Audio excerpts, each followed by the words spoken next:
मैं तुम्हें साफ साफ बता दे रही हूँ हरिपद, इस घर में उस अपशगुनी छोटी बहू को मैं अब एक छत के नीचे बर्दाश्त नहीं कर सकती। तुम्हारे भाई को मरे कितने साल हो गए और वो डायन हमारे सिर पर बैठकर खा रही है। अरे तो मैं क्या करूँ, तुम ही बताओ। गांव के लोग सोच रहे हैं कि हमने दया करके उसे आसरा दिया है, लेकिन मैं तो जानती हूँ कि उसकी नजर इस जमीन जायदाद पर है। तुम इतना बड़ा मछली का तालाब चला रहे हो, इतना बड़ा बिजनेस है तुम्हारा, और अपने घर की एक बला को दूर नहीं कर पा रहे हो। ओ तुम थोड़ा धीरे बोलो माधवी, आस पड़ोस के लोग सुनेंगे तो क्या सोचेंगे। मैं क्या कोई शौक से उसे पाल रहा हूँ। गांव के मुखिया और पंच सब जानते हैं कि ये मेरे पिता की जमीन है। बाबूजी मरते समय सब कुछ मेरे नाम तो लिख कर गए नहीं थे। छोटे भाई की पत्नी होने के नाते कानूनी तौर पर उसका भी आधा हक है। पर तुम चिंता मत करो, बस थोड़ा सा सब्र करो, समय लगेगा। तुम्हारी इन बातों से काम नहीं चलने वाला। हक? कैसा हक?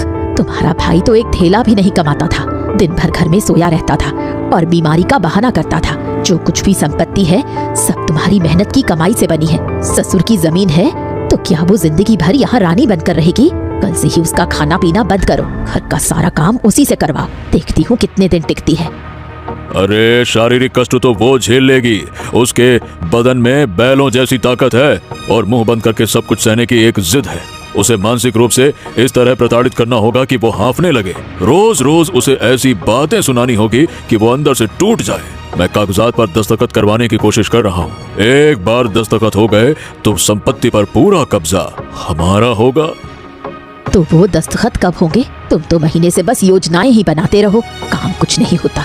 कब तक चलेगा ये नाटक? अरे इतनी जल्दबाजी करोगी तो सब गुण गोबर हो जाएगा माधवी। चालाकी धीरे धीरे की जाती है। मैं उसे ऐसे जाल में फंसाऊंगा कि उसे समझ ही नहीं आएगा कि उसने कब सब कुछ गंवा दिया।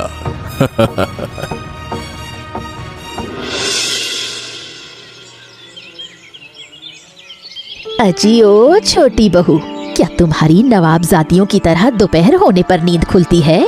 यहाँ सुबह के 10 बज रहे हैं और चूल्हे में अब तक आग नहीं सुलगी।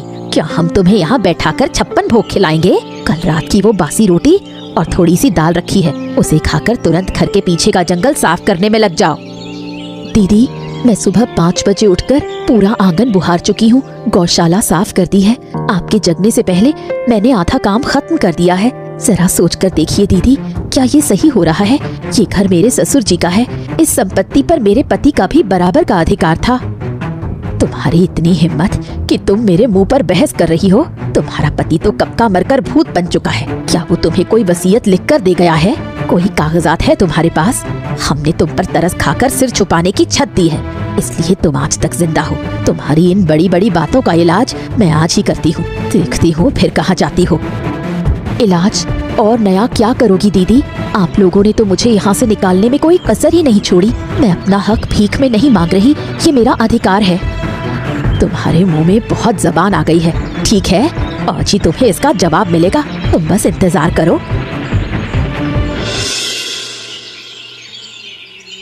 सुनो कल्याणी, तुम तो जानती हो कि तुम्हारी दीदी भाई का मिजाज थोड़ा कड़क है। वो जो भी कहें, लेकिन मैं तुम्हें अपनी छोटी बहन की तरह ही देखता हूँ।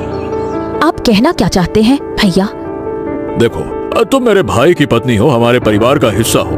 मैं नहीं चाहता कि तुम और इतनी तकलीफ उठाओ। मैंने पंचायत दफ्तर में बात करके तुम्हारे लिए एक भत्ते पेंशन का इंतजाम किया है। हर महीने तुम्हारे हाथ में कुछ पैसे आ जाया करेंगे। ये देखो, यहाँ कुछ कागज हैं, तुम बस नीचे एक दस्तखत कर दो। आप मुझे इतना भी मूर्ख मत समझिए। क्या आपको लगता है कि मैं पढ़ी लिखी नहीं हूँ तो कुछ समझूंगी भी नहीं? ये तो संपत्ति ट्रांसफर के कागज हैं। आप मुझसे दस्तखत करवाकर मेरे पति के हिस्से की पूरी जमीन हड़पना चाहते हैं। तुम बहुत ज्यादा बोल रही हो कल्याणी। अरे कौन तुम्हें ये सब कुछ सिखा रहा है? मैं तुम्हारा भला चाह रहा हूँ और तुम मुझ पर ही शक कर रही हो। तुम्हारी कैसी संपत्ति है? भलाई इसी में है कि चुपचाप दस्तखत कर दो, वरना इसका अंजाम बहुत बुरा होगा। मैं तुम्हें चेतावनी दे रहा हूँ। अंजाम जो होना होगा देखा जाएगा। मैं डरकर कभी पीछे नहीं हटी हूँ। मैं इन कागजों पर कभी दस्तखत नहीं करूंगी। आप लोग रोज मेरा अपमान करते हैं, खाना नहीं देते, दासी की तरह खटाते हैं। सब कुछ मैं चुपचाप सह लेती हूँ, लेकिन आपकी इस चाल को मैं कभी कामयाब नहीं होने दूंगी। आप बेहतर होगा कि इन कागजों को हटा लें। इन सब से आप मुझे बहला नहीं सकते। तो तुम भी अच्छी तरह से समझ लो कल्याणी, इस घर में अब तुम्हारे दिन अच्छे नहीं बीतेंगे। तुम अपने ही पैर पर कुल्हाड़ी मार रही हो। कुल्हाड़ी कौन मार रहा है ये तो वक्त आने पर खुद ही पता चल जाएगा। मुझे और कुछ नहीं कहना।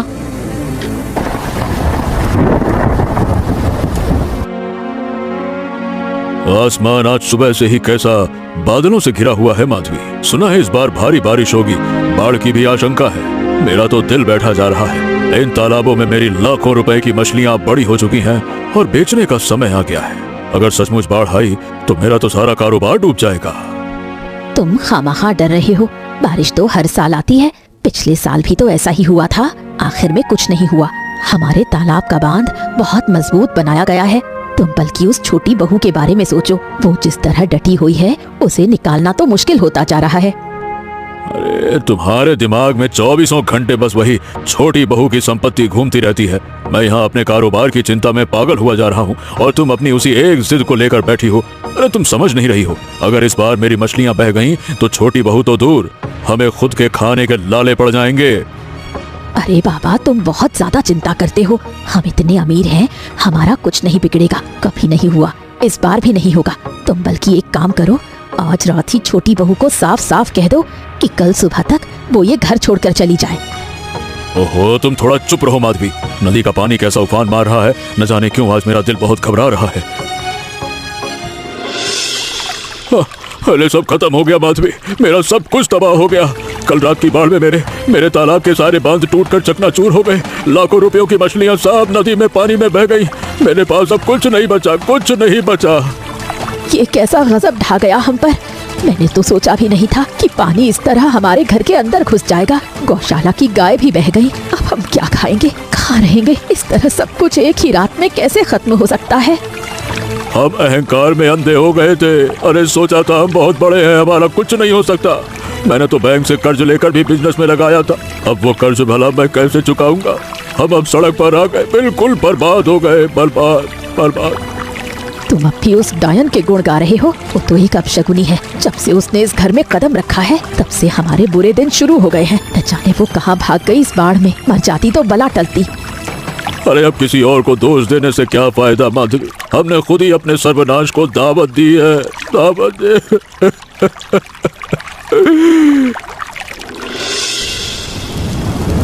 रहीम भाई, क्या तुम्हें दिखाई दे रहा है कि उस दूर पानी में कितनी बड़ी बड़ी मछलियाँ बह रही हैं? उस तरफ देखो, ये सब भैया के तालाब की मछलियाँ हैं। बाढ़ में सारे बांध टूट गए हैं। ये देखकर मेरा तो कलेजा फटा जा रहा है। कितनी मेहनत की मछलियाँ इस तरह बहे जा रही हैं। बहू जी, आपने बिल्कुल ठीक कहा।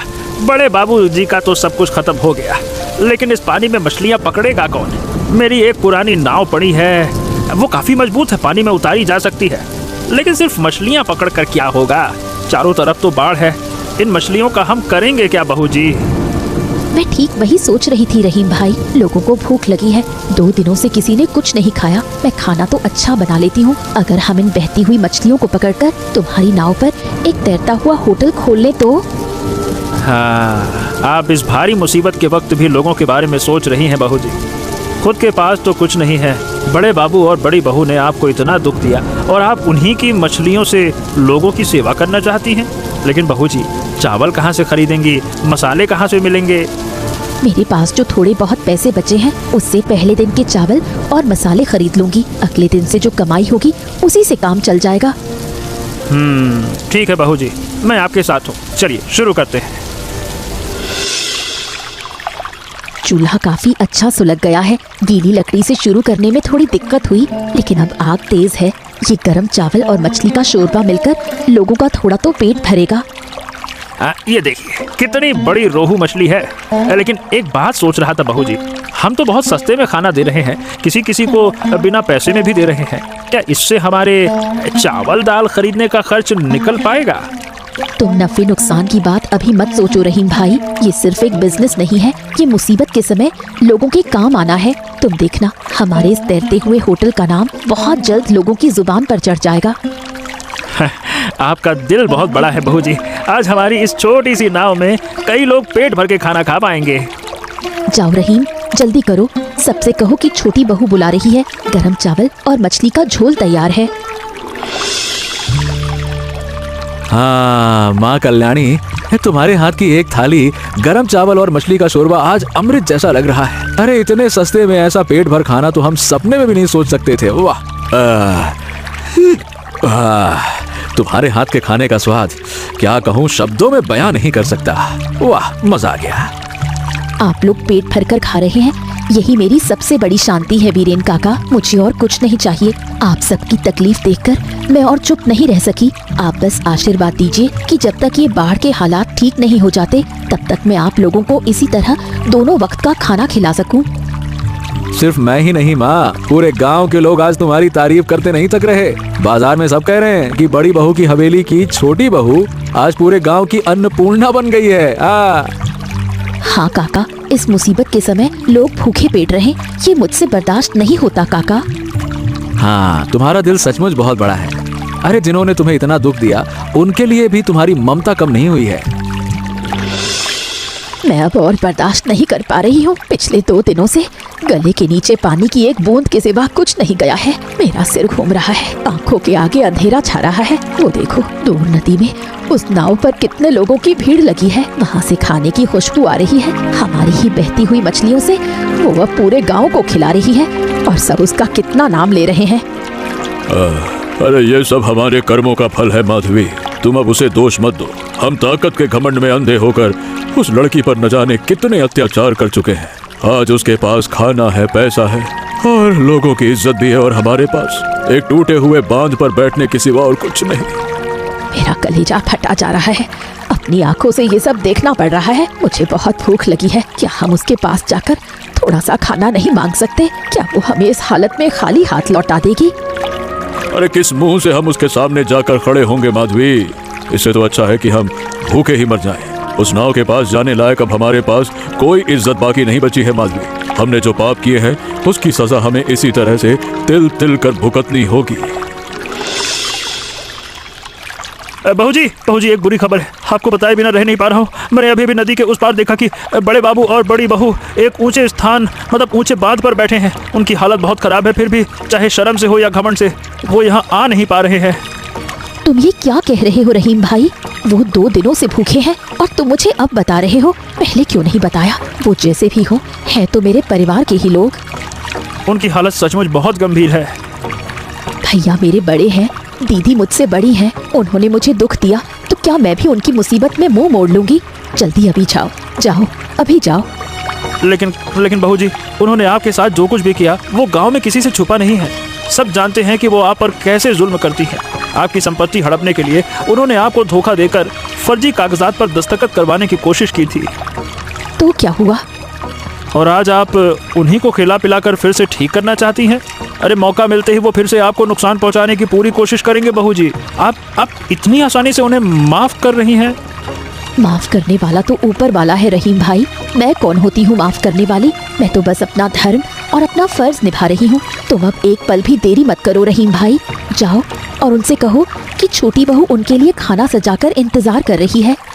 हाँ, आप जो कहेंगी बहू जी, मैं वही करूँगा। ठीक है, मैं जाता हूँ। कल्याणी, मैं नहीं जानता कि किस मुंह से तुम्हारे सामने आकर खड़ा हूँ। रहीम से मालूम हुआ कि तुमने हमें बुलाया है। मैंने तुम्हारे साथ जो अन्याय किया उसकी कोई माफी नहीं है। तुम आज पूरे गांव के लोगों को बचा रही हो और मैं एक भिखारी बनकर तुम्हारे दरवाजे पर आ खड़ा हुआ हूँ। आप अब वैसी बातें मत कीजिए भैया। ये सब कहकर खुद को छोटा मत कीजिए। आप सब मेरे पूजनीय हैं, मुझसे बड़े हैं। आप लोग भूखे प्यासे तकलीफ में हैं, ये सुनकर क्या मैं चैन से रह सकती हूँ? अतीत को अब बीच में लाने से कोई फायदा नहीं। जो हो गया सो हो गया। तुम्हारे इस बड़े दिल के आगे आज मैं बहुत छोटा हो गया हूँ कल्याणी।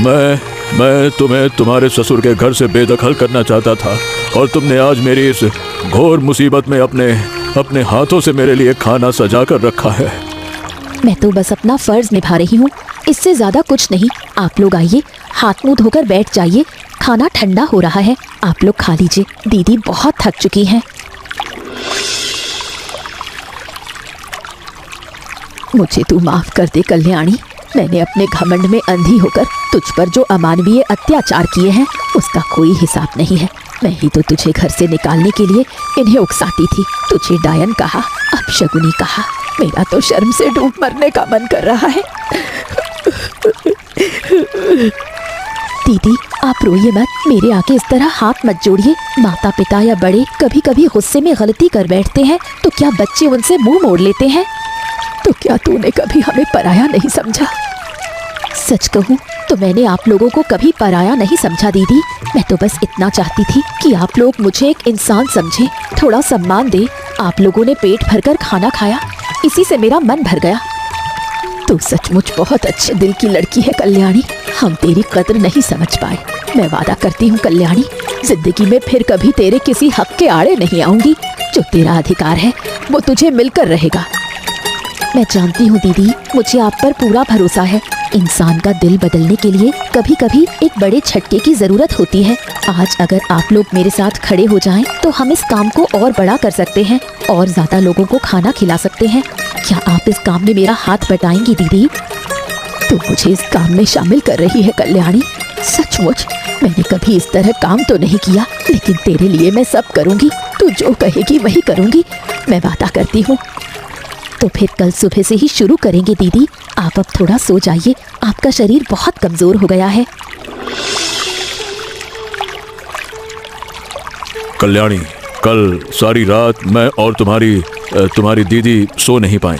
हमने तय किया है कि हम तुम्हारे इस प्रस्ताव के लिए तैयार हैं और तुम्हारी दीदी भाई खाना बनाने के काम में तुम्हारी मदद करेंगी। सच कह रहे हैं भैया? उसने आज सुबह ही कहा कि उससे खाली बैठा नहीं जा रहा। हम फिर से शून्य से एक नई शुरुआत करेंगे। ये सुनकर मुझे बहुत खुशी हो रही है। ये सुनकर मुझे जो खुशी हो रही है उसे मैं शब्दों में बयान नहीं कर सकती। ये तैरता हुआ होटल एक दिन इस पूरे जिले का सबसे बड़ा होटल बनेगा। देखिएगा, हम सब मिलकर वो दिन जरूर लाएंगे। हाँ बेटी, इसीलिए आप सबसे भी कह रहा हूँ कि आप लोग भी इसी तरह मिलजुल कर रहें। अगर आप आपस में झगड़ा करेंगे तो जिंदगी में ऐसा झटका आएगा कि इसी तरह दुख झेलना पड़ेगा और दिन के आखिर में सबको एक होना ही पड़ेगा, क्योंकि एक हुए बिना जिया नहीं जा सकता। और आप लोग हमारे चैनल को जरूर सब्सक्राइब कर दीजिएगा, कहानी को दोस्तों के साथ शेयर कीजिएगा और ये कहानी आपको क्यों अच्छी लगी ये कमेंट करके जरूर बताइएगा।